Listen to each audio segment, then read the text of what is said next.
अच्छा, ये आपका पूरा का पूरा इलाका है जहां पर हम घूम रहे हैं इस वक्त, ये पूरा शिवपुर विधानसभा में आता है। मनोज जी, अब मैं आपसे ये जानना चाहूंगी, आप बिल्कुल सधे हुए राजनेता की तरह अपनी बातें कह रहे हैं, क्रिकेटर अंदर बचा हुआ है या पूरी तौर पर मनोज तिवारी राजनेता बन गए हैं? नहीं, क्रिकेट तो बहुत बचा हुआ है, लेकिन अभी के समय पे जब दीदी ने मुझे बुलाया है चुनाव में, और मैं दीदी का होकर लड़ना चाहता हूँ। जिस तरह से मैं बंगाल के लिए और भारत के लिए लड़ा हूँ अपने देश के लिए क्रिकेट के मैदान में, उसी तरह मैं राजनीति के मैदान में अपने काम से मैं अपना बल्ला चलाना चाहता हूँ। और मजे हुए आपको इसीलिए लग रहा होगा क्योंकि देखिए, खेल के अंदर भी राजनीति बहुत होती है। अलग से प्रैक्टिस तो नहीं ली है भाषण देने की? नहीं, प्रैक्टिस की जरूरत नहीं पड़ी। अनुभव मुझे खेल के मैदान से भी बहुत मिला है राजनीति का। मतलब आपको पता है कि किस तरह की पॉलिटिक्स कभी कभी होता है क्रिकेट के अंदर।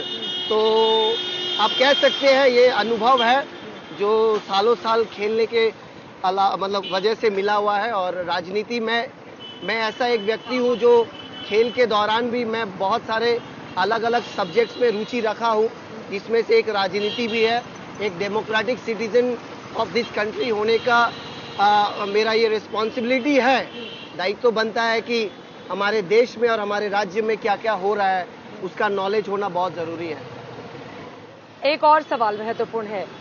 देखिए, ये बात सच है, वनडे की बात हो या दूसरे अन्य फॉर्मेट की बात हो, मनोज तिवारी ने देश का नाम रोशन किया है।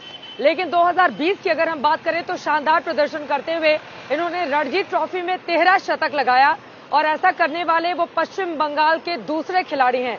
ये शानदार जो आपकी परफॉर्मेंस रही रणजी में, उसके बाद तो लोग कहेंगे ही कि राजनीति में आके तो पूरी तरह से आपको समर्पित होना पड़ेगा। तो क्रिकेट की प्रैक्टिस कैसे करेंगे, बाकी चीजें कैसे होंगी, ये सवाल तो रहेंगे ही लोगों के। ये सवाल तो लोगों के मन में हमेशा रहेंगी, उनको कभी मतलब कम नहीं किया जा सकता है। लेकिन मैं राजनीति के मैदान में आपको मैंने कहा कि मैं किस लिए आया हूँ। एक तो दीदी का बुलावा था, और मैं बचपन से हमेशा से यही सोचा था कि हमारा जीवन एक ही जीवन है। कोई है आपकी फैमिली में पॉलिटिक्स में या आप पहले? नहीं, कोई नहीं है पॉलिटिक्स में, कोई नहीं है। और मैं हमेशा से यही मानता था और मतलब करना चाहता था कि एक जीवन है, इसमें बहुत सारा काम करना है। खेल एक माध्यम था, खेल हमेशा अपनी जगह है। राजनीति में मैं ये मकाम यूटिलाइज करके लोगों को जो परेशानियां हैं, जेन्युइनली जो काम करना चाहता हूँ, ये प्लेटफॉर्म मुझे चाहिए था। और बार बार मैं ऐसा इंसान हूँ जो बातों से नहीं अपने कामों से जाना चाहूँगा।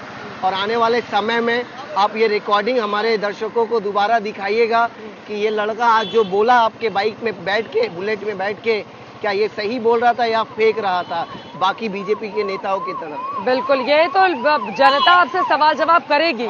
ये जो आपने कहा ना कि जो बोला है वो सच है या फिर ऐसे हवाई दावे हैं। अच्छा, ये बताइए, क्रिकेट की का जो पिच है, क्रिकेट का जो मैदान है, वो ज्यादा मुश्किल भरा होता है या राजनीति की पिच ज्यादा कठिन है? देखिए, दोनों अपने अपनी जगह बहुत कठिन है।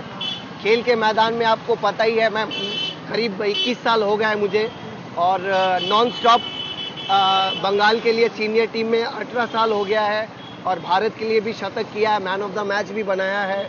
हाँ, हालांकि ये अलग बात है कि शतक बनाने के बाद, मैन ऑफ द मैच जीतने के बाद, भारत को जिताने के बाद 14 मैच मुझे नहीं खिलाया गया था प्लेइंग 11 में, तो उसका थोड़ा बहुत तो दुख है। लेकिन अलग अलग कठिनाइयाँ हैं राजनीति में। और मैंने कैप्टेंसी भी बहुत साल की है अपने टीम के लिए, तो वहाँ से जो अनुभव मिला है, वहाँ तो आपको 30 प्लेयर्स को मैनेज करना होता है, मतलब कम्युनिकेशन करना होता है। लेकिन राजनीति के मैदान में मेरे जो शिवपुर केंद्र में जितने लोग हैं, 2,30,000 के आसपास है, तो इन सभी को लेके आगे बढ़ना, मैनेज करना, कम्युनिकेट करना काम के थ्रू, ये भी थोड़ा अलग चैलेंज है। तो अच्छा, ये एक और सवाल क्रिकेट के साथ ही दिमाग में आया, बंगाल क्रिकेट के आप कैप्टन रह चुके हैं यहाँ पर, इसके अलावा कोलकाता नाइट राइडर्स के भी आप खिलाड़ी रहे, दूसरे अन्य टीमों में भी रहे। गौतम गंभीर कैप्टन थे, जिनकी कैप्टनसी में यहाँ पर 2 बार कोलकाता नाइट राइडर्स ने जीत हासिल की, आप उनके साथ थे। और अब गौतम गंभीर बीजेपी की पिच पर आकर यहाँ पर चौके छक्के जड़ रहे हैं, वो बीजेपी के समर्थन में, और वो बीजेपी के सांसद भी हैं दिल्ली से, उनसे हमने बातचीत भी की थी। तो आमना सामना हुआ, गौतम गंभीर को भी पटखनी देनी होगी आपको यहाँ पर कोलकाता में।